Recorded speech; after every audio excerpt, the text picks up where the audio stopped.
Buenos días a todos y bienvenidos a nuestra segunda clase virtual. Hoy es jueves 19 de marzo de 2020. Vamos a recordar primero lo que hicimos durante la clase anterior.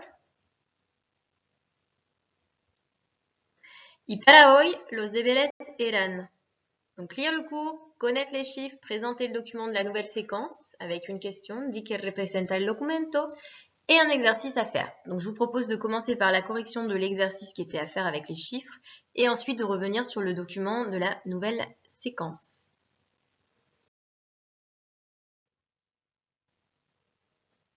Empezamos con la corrección del ejercicio. Traduce los nombres de alimentos con las cifras. Escribe los números en todas letras. Donc il fallait traduire les noms des aliments et mettre les chiffres en toutes lettres. 200 oignons, c'est dit en espagnol, 200 cebollas. Donc je vous rappelle que cebolla est un nom féminin, ici féminin pluriel, donc on fait l'accord avec 200. Hein, les centaines se mettent au féminin en espagnol. 550 cerises, 550 cerezas. Ici, on a également un féminin, donc pour 500, ça devient 500, on est obligé de faire l'accord. Et il n'y a pas de Y entre les centaines et les dizaines. Donc, pas de Y entre 500 et 50.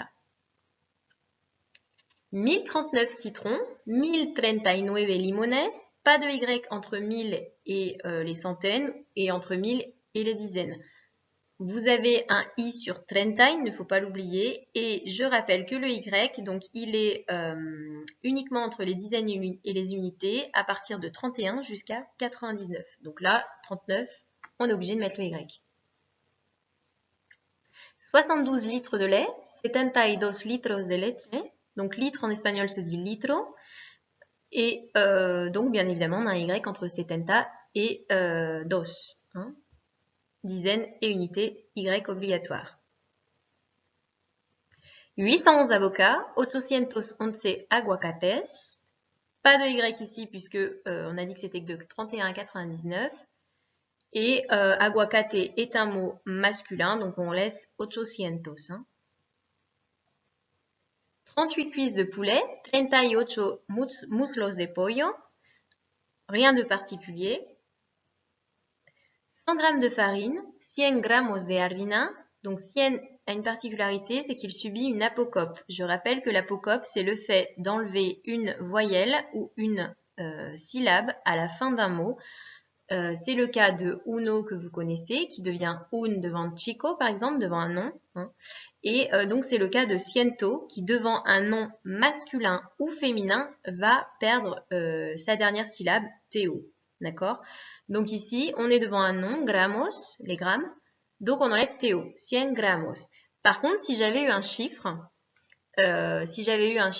comme 1, 2, 3, etc., on aurait dit 101, 102, 103, etc. Hein. Par contre, quand on est devant 1000 ou millones, je vous rappelle que là aussi, il faut faire l'apocope. Donc on dira 100 000 ou 100 millones. 786 laitues, 786 lechugas, donc 700, attention, c'est 700, c'est pas avec un i, hein, donc faites très attention à ça. Et 700, donc parce que c'est lechugas et qu'il faut faire l'accord puisqu'on est avec un féminin pluriel. 923 tomates, 923 tomates, donc 900, on fait l'accord avec tomates, attention, tomate, el tomate, donc masculin. Et 23, on a un accent sur le E de 13. Hein. Donc attention à ça. 13 tout seul n'a pas d'accent, mais dès l'instant où il est collé avec 20, hein, là il y aura un accent. 2461 pamplemousses. Deux façons de dire pamplemousse, soit toronja, soit pomelo. Donc en fonction du mot qu'on choisit, l'accord va être différent. Donc sur le premier exemple, 2461 toronjas, 400 a été accordé avec toronjas qui est un féminin pluriel. En revanche, dans le deuxième exemple, 2461 pomelos, 400 est accordé avec pomelos, donc on laisse bien le masculin pluriel. Attention à l'apocope de uno. Uno a perdu son O puisqu'il est devant un nom masculin. 145 boîtes de thon, 145 latas de atún. Donc ici, pas d'apocope pour ciento puisqu'il est devant un chiffre hein, qui n'est ni mille ni millones, donc on laisse ciento. Et donc les boîtes de thon, ça se dit latas de atún, hein, c'était dans la fiche. 1982 œufs, 1982 huevos, pas de Y entre 1000 et 900, pas de Y entre 900 et 80. En revanche, un Y entre 80 et 2 puisque c'est les dizaines et les unités. S'il y a des questions, qu'il y a des choses qui n'ont pas été comprises, n'hésitez pas à me poster vos commentaires sur le blog ou sous la vidéo YouTube ou à m'envoyer un email. Je n'ai pas eu vos retours concernant le blog et puis si vous aviez bien accès au cours. N'hésitez pas à me le dire hein, s'il y a quoi que ce soit ou juste à me dire que ça marche bien, que vous avez bien compris les cours, que le format vous convient. Hein. Parce que donc moi j'ai aucun retour et je ne sais pas. Je m'excuse pour le retard avec lequel je poste la vidéo hein, alors qu'il est. Il y a eu l'avancement des conseils de classe qui a fait que j'ai dû réorganiser mon travail personnel et du coup j'ai moins posté de vidéos. L'idée c'est que sur les semaines à venir vous ayez au moins 2 vidéos par semaine hein, avec les cours.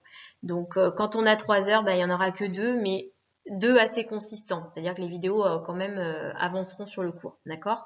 Donc moi je vous propose de poster pour votre classe les cours le mardi et le jeudi. Donc à vous de me dire si ce format vous convient, hein, n'hésitez pas à me faire votre retour. Ahora pasamos a la lección del día. Y para comenzar vamos a escribir en el cuaderno el título de la nueva secuencia, es la secuencia número 3 y se titula A comer. Donc vous me rajoutez le titre de la séquence dans votre cahier et j'en profite pour vous dire que a comer signifie à table en espagnol. Vamos a comenzar este documento. Ya teníais una pregunta para hoy. La pregunta era ¿de qué representa el documento? Y voy a corregirlo. Pues el documento es una imagen que representa una pirámide de alimentos. El documento nos muestra cómo tener una alimentación saludable. Donc le document est une image avec la pyramide des aliments. Le document nous montre, c'est le verbe montrer en espagnol, mostrar, attention à la diphtongue. Il nous montre comment avoir une alimentation saine.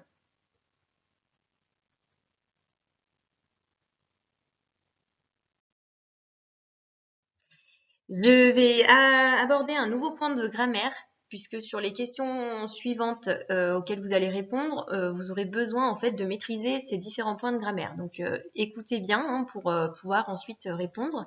Donc on va aborder aujourd'hui l'obligation. Comment on exprime l'obligation en espagnol? Donc il y a 2 types d'obligations. L'obligation personnelle qui va permettre de traduire devoir, quand on veut dire par exemple je dois faire mes devoirs, et puis l'obligation impersonnelle qui équivaudrait à il faut en français. Donc en espagnol, pour dire je dois, on peut utiliser 3 structures différentes, la première étant la plus courante. Donc moi je vous recommande de garder surtout la première, tener que. On conjugue tener que au présent, on l'adapte en fonction de la personne qui va s'exprimer. Si vous voulez dire je dois faire mes devoirs, vous allez dire yo tengo que hacer mis deberes. Deber a une portée un petit peu plus morale. Donc si on veut dire les élèves doivent respecter les règles au collège, los alumnos deben respetar las reglas en el colegio. Haber de signifie aussi devoir, c'est une forme qui est un petit peu plus ancienne, qu'on utilise bien moins, hein, que vous pouvez entendre, mais bien moins. On pourrait dire aussi he de hacer mis deberes, je dois faire mes devoirs. Pour l'obligation impersonnelle, 2 situations possibles. Soit vous utilisez donc les formules comme hay que, es menester, es preciso, hace falta, es necesario, suivi de l'infinitif, c'est-à-dire du verbe non conjugué. Soit vous utilisez ces mêmes formules, mais attention, il va y avoir du subjonctif. Sauf pour la première hay que. C'est-à-dire si vous utilisez es menester que, es preciso que, hace falta que, es necesario que, Derrière, on aura du subjonctif.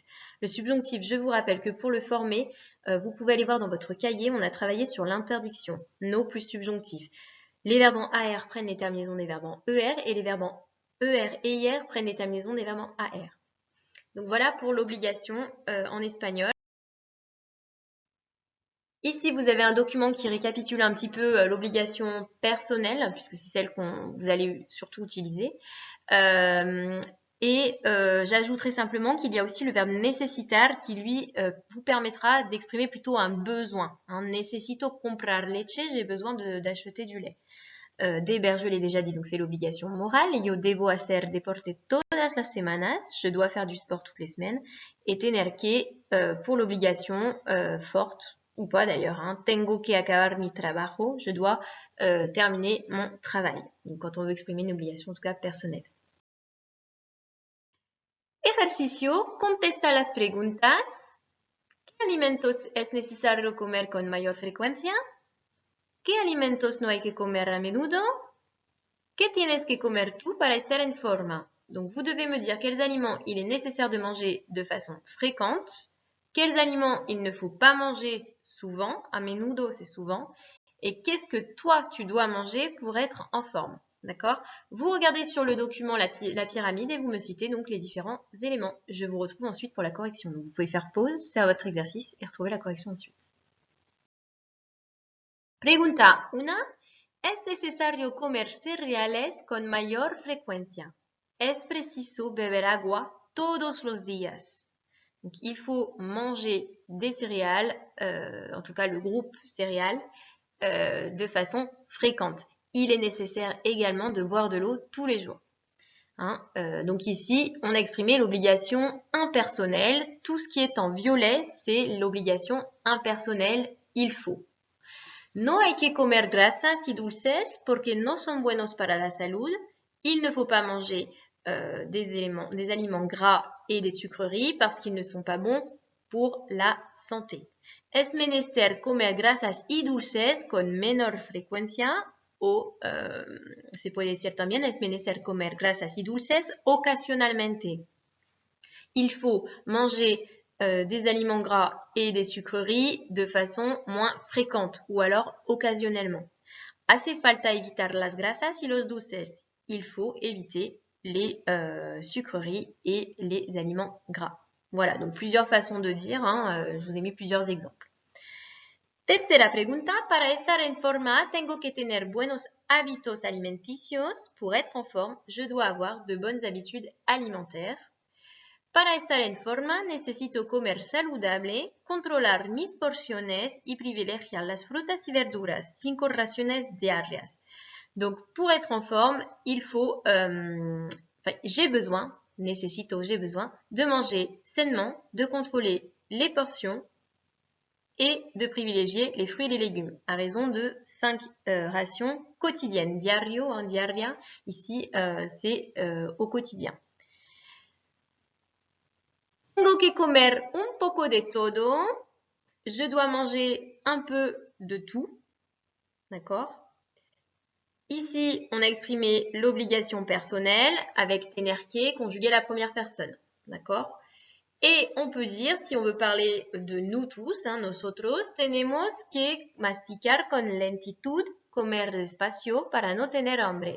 Je dois, ou nous devons, hein, dans ce cas-là, manger lentement ou avec lenteur. Comer despacio, c'est également manger lentement, hein, pour ne pas avoir faim. El hambre, c'est la faim. Voilà pour le cours d'aujourd'hui. Donc, les devoirs à faire sont donc pour mardi 23 mars. Vous devez bien lire votre leçon, connaître les formules permettant d'exprimer l'obligation personnelle et impersonnelle et je vous demande de compléter le tableau suivant. Donc, ce tableau, vous avez 6 colonnes. Los cereales, las verduras, las frutas, carne, pescado y granos, los lácteos y frutos secos, las grasas y dulces. Donc, en fait, ça reprend la pyramide et je vous demande de me citer les différents éléments que vous voyez qui sont représentés en espagnol. Donc, il y a des mots que vous connaissez et il y a des mots que vous ne connaissez pas, vous allez pouvoir chercher. Hein. Je pense par exemple à biscuit qu'on n'a pas forcément vu, à vous de chercher comment est-ce qu'on dit. D'accord? Donc, je vous laisse faire le travail. N'hésitez pas, encore une fois, à me poser vos questions si vous en avez ou à me faire remonter vos difficultés. Os digo hasta martes y buen fin de semana. Adiós!